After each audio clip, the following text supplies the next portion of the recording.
Hello everyone. कैसे हो भाभी जानू? उम्मीद है मेहनत जोरों शोरों से चल रही होगी। और जैसा कि आपसे प्रॉमिस किया था, वीडियो का 5th पार्ट जल्दी ही आएगा। तो आज मैं आप लोगों को अग्निवीर आर्मी का पेपर सेट 5 करवाने जा रहा हूँ। इस बुक का ज्यादा से ज्यादा बेनिफिट उठाइए, इस कंटेंट का ज्यादा से ज्यादा बेनिफिट उठाइए, और जितना हो सके उतना कम और रिलायबल मटेरियल को पढ़िए। एग्जाम अब ज्यादा दूर नहीं है। 1 जून से हमारे एग्जाम स्टार्ट होने वाले हैं। तो आपने सभी और चीजों को आप अभी टाल दीजिए और अपनी तैयारी में जुटे रहिए। तो चलिए तैयार करते हैं हम अपने paper set 5 general knowledge. Question number 1। पहला क्वेश्चन, आजाद हिंद फौज बड़ी फेमस है। इंडियन नेशनल आर्मी भी कहते हैं, आजाद हिंद फौज भी कहते हैं। अलग अलग जगह पे अलग अलग इसका नाम है। कई कंफ्यूजन भी यहाँ से क्रिएट होती है आजाद हिंद फौज से। तो उन कंफ्यूजन के बारे में भी आपको बता दूं। देखिए, एक्चुअली जो आजाद हिंद फौज है उसको बनाया था कैप्टन मोहन सिंह ने। कैप्टन मोहन सिंह ने आजाद हिंद फौज को बनाया था। और बाद में कैप्टन मोहन सिंह ने आजाद हिंद फौज को बनाया था। और इसका जो संचालन है वो किया था सुभाष चंद्र बोस ने। इसका जो संचालन है वो किया था सुभाष चंद्र बोस ने। 1 मिनट रुक जाइए बस।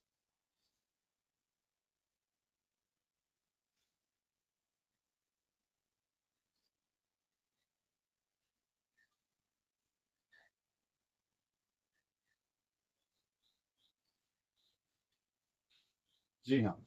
तो सुभाष चंद्र बोस ने इसकी पूर्ण स्थापना की थी। इसको दोबारा संचालित किया था सुभाष चंद्र बोस ने। तो इसका आंसर यहाँ पे आ जाएगा बी। लेकिन प्यारे बच्चों, अगर आता है कि इसकी स्थापना किसने की है और उसमें सुभाष चंद्र बोस की बजाय कैप्टन मोहन सिंह ऑप्शन है, कैप्टन मोहन सिंह, तो आप कैप्टन मोहन सिंह को टिक करके आएंगे। कैप्टन मोहन सिंह। कैप्टन मोहन सिंह ने स्थापना की थी आजाद हिंद फौज की। और बाद में इसका संचालन किया था हमारे नेताजी सुभाष चंद्र बोस ने। बाद में इसका संचालन नेताजी सुभाष चंद्र बोस ने किया था। सुभाष चंद्र बोस ने भी एक ऑर्गेनाइजेशन बनाया था 1939 में, जो एग्जाम्स में काफी पूछा जाता है। उसका नाम था फॉरवर्ड ब्लॉक। जब महात्मा गांधी जी के साथ उनका मतभेद हुआ तो उन्होंने कांग्रेस त्याग दी थी, कांग्रेस छोड़ दी थी। और उसकी जगह जो ऑर्गेनाइजेशन बनाया उसका नाम था फॉरवर्ड ब्लॉक 1939। तो 101 का आंसर जो बनेगा वो बनेगा बी, सुभाष चंद्र बोस। चलिए ठीक है, अगले क्वेश्चन पे चलते हैं। रोलेक्ट एक्ट। रोलेक्ट एक्ट को हम क्या किस नाम से भी जानते हैं? काला कानून, ब्लैक लॉ। और इसके अगेंस्ट में सत्याग्रह भी हुआ था, रोलेट सत्याग्रह। तो एक काला कानून क्या था कि कोई भी गैर यूरोपियन व्यक्ति को अरेस्ट किया जा सकता है और बिना ट्रायल के, बिना कोर्ट में पेश किए उसे क्या किया जा सकता है? जेल में रखा जा सकता है। और ये 1919 में पारित हुआ था। इसी लॉ के कारण 13 अप्रैल 1919 को जलियांवाला बाग हत्याकांड भी हुआ, जब जनरल डायर ने हमारे हजारों निहत्थे और निर्दोष लोगों पर गोलियां चलवा दी। तो रोलेक्ट एक्ट कब पारित हुआ? 1919। इसे ब्लैक लॉ के नाम से जाना जाता है। और जलियांवाला बाग इंसिडेंट आपको ध्यान होगा 13 अप्रैल 1919, वो इसी एक्ट से संबंधित है। अगले क्वेश्चन पे आ जाते हैं। भारत का पहला, अगला क्वेश्चन है, भारत का पहला उपग्रह। ये हमने पिछले बार पेपर सेट में भी किया था, कि पिछले बार पेपर सेट जो हुआ था उसमें भी हमने ये किया था कि भारत का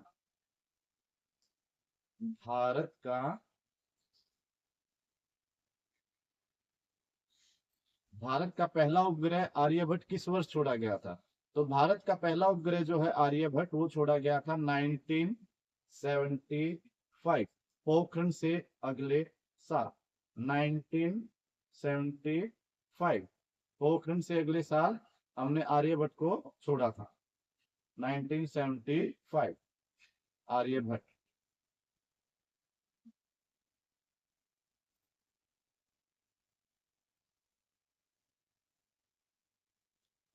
तो आर्यभट्ट को छोड़ा गया था 1975 में। 1975।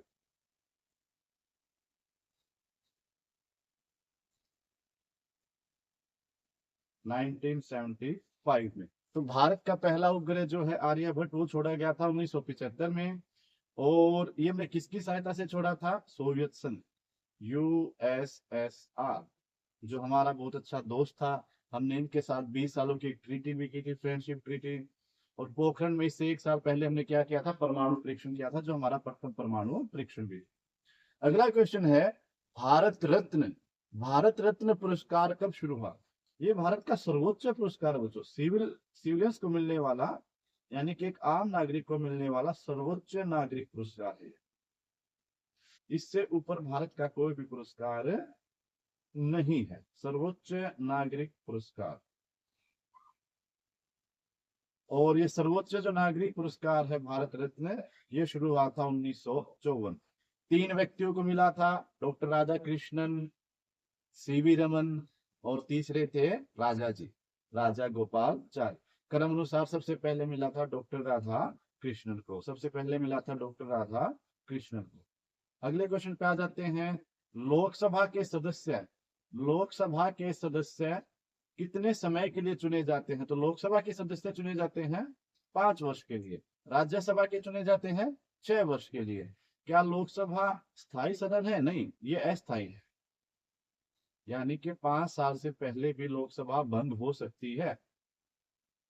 1977 में इंदिरा सरकार गिर गई थी इमरजेंसी के कारण, वो 5 साल से पहले भंग होने के कंसेप्ट से ही थी। वैसे तो चुनाव जो थे, इमरजेंसी एक अलग ही मुद्दा बन जाता है, अनुच्छेद 352 में वो आता है। तो लोकसभा के सदस्य कितने समय के लिए चुने जाते हैं? 5 वर्ष के लिए लोकसभा के सदस्य चुने जाते हैं।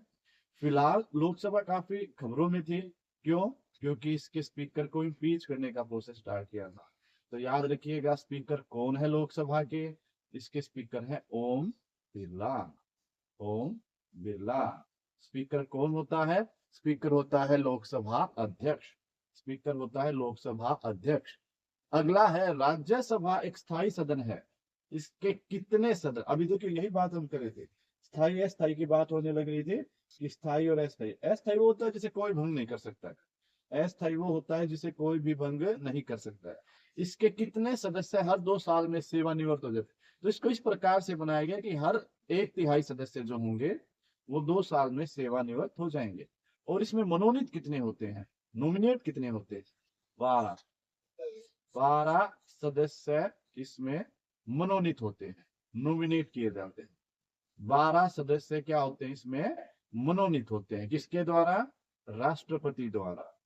जो भी भारत के राष्ट्रपति होंगे वो 12 सदस्यों को बिना चुनाव के लोकसभा में भेज देंगे।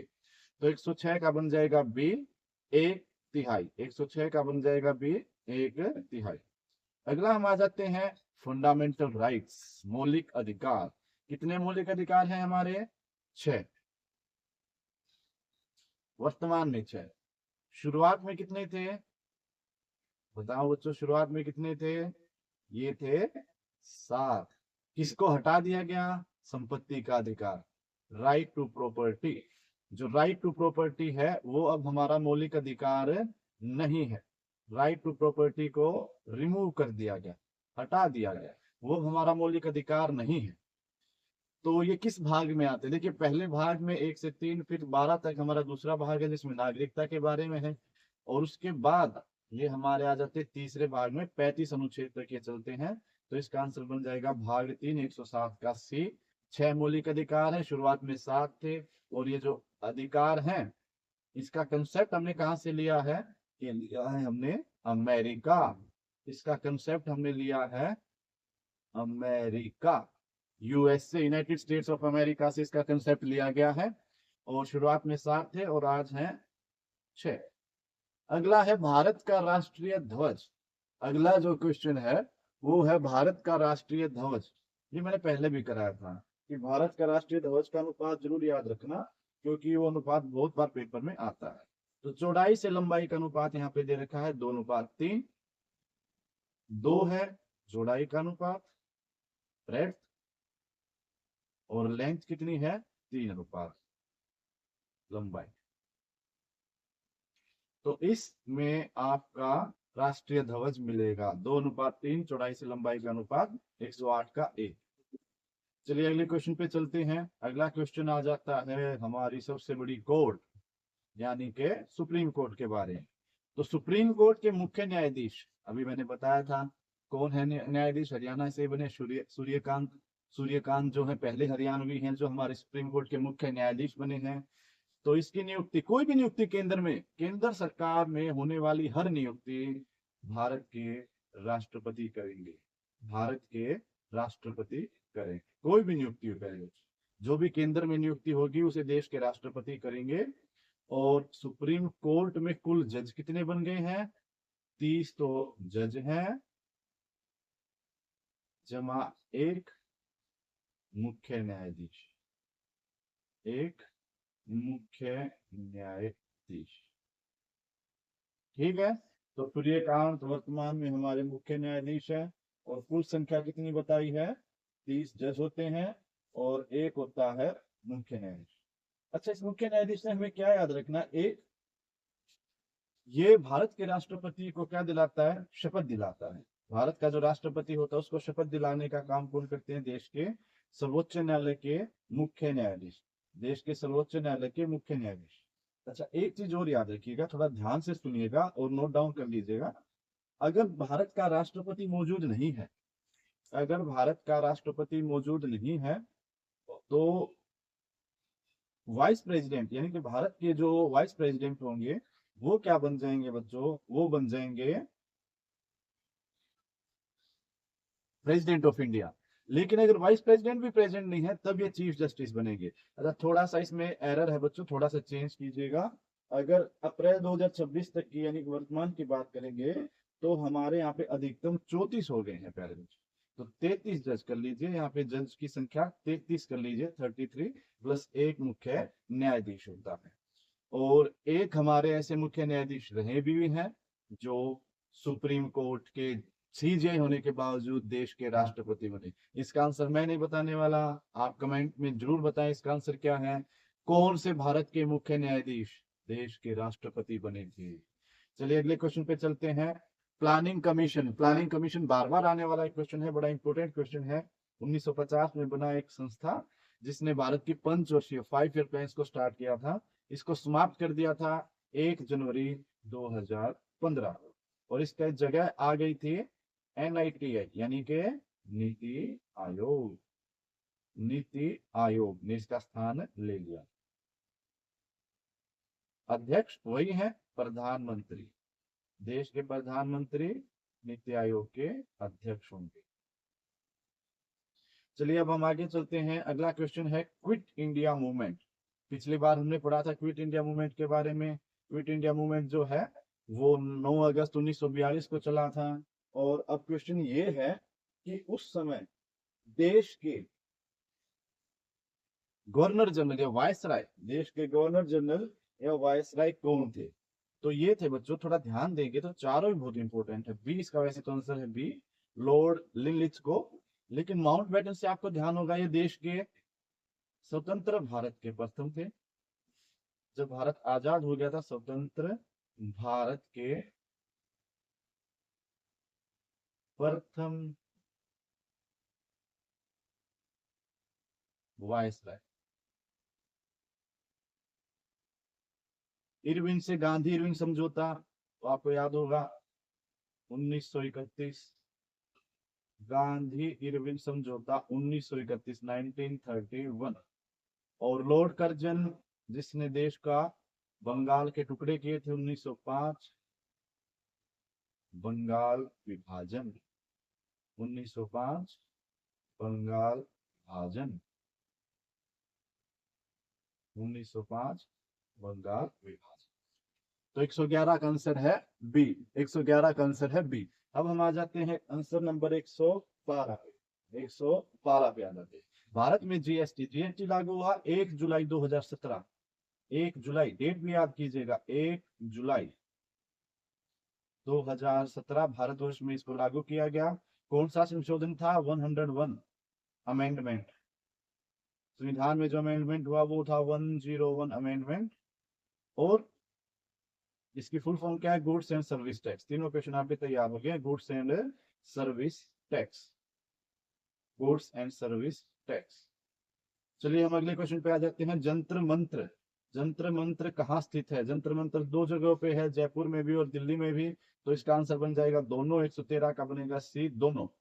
113 का बन जाएगा सी, दोनों। दोनों ही जगह पे आपको क्या मिलेगा? जंतर मंत्र मिलेगा। 113 का सी। अगला है भारतीय राष्ट्रीय कांग्रेस। भारतीय राष्ट्रीय कांग्रेस का पहला अधिवेशन कहाँ हुआ? तो कब बनी थी? 1885 में।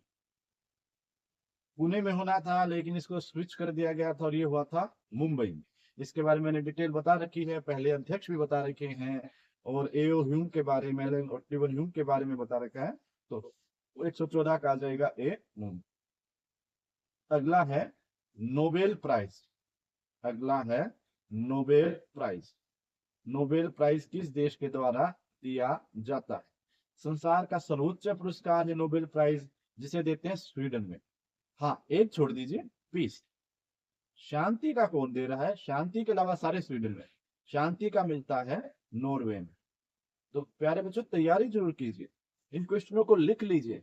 अपने हाथों से लिखे हुए क्वेश्चंस आधे तो वैसे ही याद हो जाते हैं, और फिर इन नोट्स को आप बार बार जब पढ़ते जाएंगे तो आपका एग्जाम 101% क्रैक हो जाएगा। तो मेहनत तो आपको करनी पड़ेगी। मैं आपके लिए पेपर बना सकता हूँ, गाइडलाइंस कंटेंट तैयार कर सकता हूँ, वीडियो पोस्ट कर सकता हूँ, लेकिन आपको उस कंटेंट को खुद पढ़ना पड़ेगा। ज्यादा से ज्यादा अपने दोस्तों में शेयर करना पड़ेगा, ताकि ये चैनल ग्रो हो, हमारी कम्युनिटी बड़ी हो, और निःशुल्क रूप से बहुत सारे बच्चे, सिर्फ अग्निवीर तक सीमित नहीं रहेंगे। अभी हमारा अग्निवीर का बैच चल रहा है, इसके बाद दिल्ली पुलिस का शुरू हो जाएगा, हरियाणा पुलिस, दिल्ली पुलिस, सभी बैच की नौकरी है। और हाई लेवल के यूपीएससी के जो एग्जाम्स हैं, जिसमें एनडीए, सीएससी, सबके नोट्स, सबकी वीडियोस आपको फ्री ऑफ कॉस्ट मिलने वाली। बस आपको चैनल को ज्यादा से ज्यादा शेयर, सब्सक्राइब और लाइक करना है। ठीक है, हम अगले क्वेश्चन पे आ जाते हैं, क्वेश्चन नंबर 116 पे।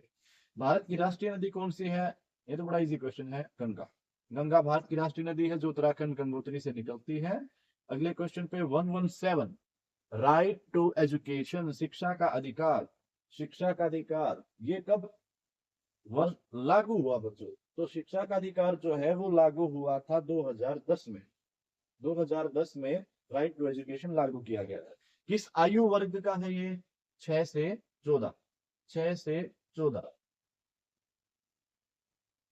इसकी आयु जरूर लिख लीजिएगा बच्चों। ये 2009 में ये एक्ट आया था, और 1 अप्रैल 2010 से इसको क्या कर दिया गया था? लागू कर दिया गया था। 6 से 14, 6 to 14 एज ग्रुप के लिए। ये हमारा फंडामेंटल राइट है, आर्टिकल 21A में है ये बच्चों, अनुच्छेद 21A में। तो यानी हमारा क्या है ये? फंडामेंटल राइट है। बहुत इंपॉर्टेंट क्वेश्चन है, इसको टिक कर लीजिए। राइट टू एजुकेशन किस अनुच्छेद में आता है? तो आप कहेंगे आर्टिकल 21A में आता है। ठीक है, अब हम आगे बढ़ते हैं। Question number 118, Indian national army, जिससे शुरुआत की थी वही क्वेश्चन पे फिर से आ गए हैं। इंडियन नेशनल आर्मी का दूसरा नाम क्या है? बड़ा आसान सा क्वेश्चन है, इस पे दोबारा डिस्कशन नहीं करते हैं। आजाद हिंद फौज। 118 का है ए। 118 का ए है। अगले क्वेश्चन पे आ जाइए। सत्याग्रह शब्द, सत्याग्रह और नॉन वायलेंस, अहिंसा, ये दो शब्द दिए थे गांधी जी ने। सत्य के साथ आचरण करना, और दूसरा इनका हथियार क्या था बच्चों? अहिंसा। गांधी जी के दो प्रमुख वेपन हथियार क्या हैं? तो आप टिक करेंगे सत्याग्रह और अहिंसा पे। क्वेश्चन नंबर 120, भारत का राष्ट्रीय कैलेंडर। ग्रेगोरियन कैलेंडर नहीं बच्चों, विश्व का कैलेंडर की बात नहीं हो रही है, यहाँ पे भारत के राष्ट्रीय कैलेंडर की बात हो रही है। तो ये जो है ये शक संवत पे आधारित है। 120 का बन जाएगा बी। 120 का बन जाएगा बी। चलिए हम अगले क्वेश्चन पे चलते हैं, जो कि है क्वेश्चन नंबर 121, भोपाल गैस त्रासदी। भोपाल गैस त्रासदी। भोपाल गैस त्रासदी। तो भोपाल गैस त्रासदी जो थी वो सन 1984 में हुई, और जो गैस इसके लिए रिस्पॉन्सिबल है वो है MIC, मिथाइल आइसोसाइनेट। बहुत इंपॉर्टेंट क्वेश्चन है। हमारे हजारों बेकसूर लोग इसमें मारे गए थे MIC में। भोपाल गैस त्रासदी, एंडरसन नाम के व्यक्ति की एक कंपनी थी, और वो फिर भारत से भाग भी गया था। तो 3-4 दिसंबर की रात्रि को ये घटना हुई, और MIC गैस के रिसाव से ये घटना। वर्ल्ड हेल्थ ऑर्गेनाइजेशन, जो संसार में सब चीजों का ध्यान रखता है हेल्थ से संबंधित, उसकी स्थापना कब हुई? उसकी स्थापना हुई 7 अप्रैल, 7 अप्रैल 1948। 7 अप्रैल भी साथ में लिख लीजिए, 7 अप्रैल। अभी अभी गया था ना 7 अप्रैल, तो 7 अप्रैल 1948 को इसकी स्थापना हुई। अगला क्वेश्चन है, 3 क्वेश्चन हमारे बच गए हैं, उन पे थोड़ा सा ध्यान दीजिएगा, ध्यान से उनको समझिएगा। पहला क्वेश्चन, रेड फोर्ट का निर्माण उसी ने करवाया जिसने हमारा लाल किला बनवाया था, यानी कि शाहजहां ने। शाहजहां ने क्या किया था? रेड फोर्ट का निर्माण करवाया था। तो रेड फोर्ट का निर्माण किसने करवाया? शाहजहां। 1638 से 48 तक बना था बच्चों, 1638 से 48 दिल्ली में। और शाहजहां ने उस समय क्या किया था? अपनी राजधानी आगरा से दिल्ली बना ली। अगली है बैटल ऑफ बक्सर। क्या है ये? बैटल्स पे तो मैं अलग से एक वीडियो पूरी बनाऊंगा क्योंकि बहुत इंपॉर्टेंट है। बैटल ऑफ बक्सर जो है बच्चों, वो है 1764, यानी 124 का हमारा अपना आंसर जो बनने जा रहा है वो है 1764। और लास्ट लेकिन नॉट लीस्ट, सबसे इंपॉर्टेंट क्वेश्चन, भारत का राष्ट्रीय भारत का राष्ट्रीय ध्येय वाक्य क्या है? कमेंट्स में बता सकते हैं। तो भारत का राष्ट्रीय ध्येय वाक्य है, सत्य की ही जीत होती है, सत्य में जयते। ये भारत का राष्ट्रीय ध्येय वाक्य है। तो इसी के साथ आज की वीडियो कंप्लीट होती है। उम्मीद करता हूँ ये आपके लिए वैल्यूएबल रही होगी। इस वीडियो को ज्यादा से ज्यादा शेयर कीजिए और हमारी कम्युनिटी को ग्रो कीजिए, इस कम्युनिटी को और बड़ा कीजिए, ताकि ये वीडियो, मेरा द्वारा बनाया गया कंटेंट, मेरे द्वारा बनाई गई ई बुक्स ज्यादा से ज्यादा लोगों की हेल्प कर पाए। Thank you. चैनल को लाइक, सब्सक्राइब और शेयर करना ना भूलें। Thank you.